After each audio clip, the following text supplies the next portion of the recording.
I'm finding it. Now, let me explain before we get into this article why I'm taking a moment to find it. Because y'all remember when the helicopter collided with the plane and Trump's comments and top ranking members of the GOP were, seconding him and giving him a virtual high five and a pat on the back for it, where he was claiming that that whole incident was because of individuals with medical. Let's get into it.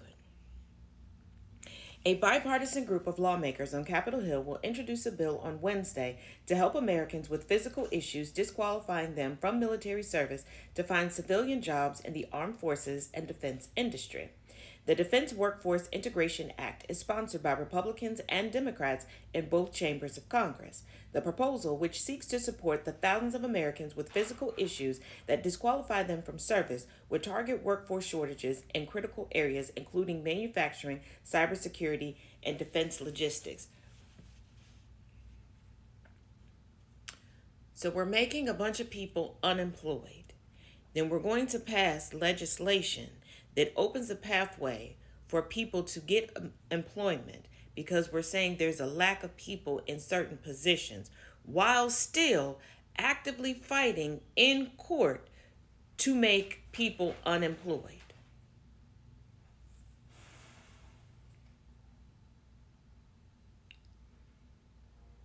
We're just going to keep filling 50% of what we need to fill. Okay. Sounds like the housewife that doesn't complete her grocery list every week and complains about all the things that are missing throughout the pantry. And then when she feels those, she does not feel the. Let's keep going.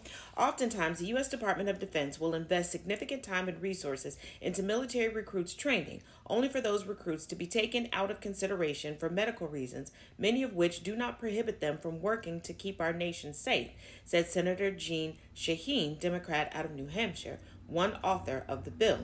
Key provisions of the legislation include directing the Department of Defense to provide information about civilian employment opportunities to people who were medically disqualified from service during initial evaluations.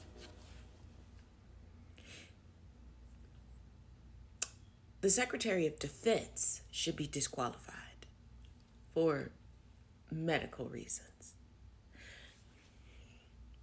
The bill also aims to support service members disqualified early in their careers, expanding on existing Air Force best practices by establishing Army and Navy personnel management programs. These programs would facilitate recommendations to civilian hiring authorities in the Department of Defense, which improves access to the hiring process without guaranteeing jobs.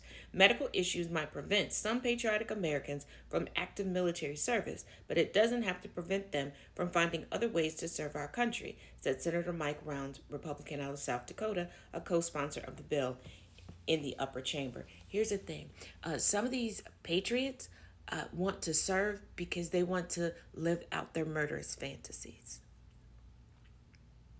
Now, there are some people who would be great in civilian jobs, but once again, maybe we should fix the problem of reducing our federal government to an ill-equipped skeleton crew. Just a thought. Let me know what you think.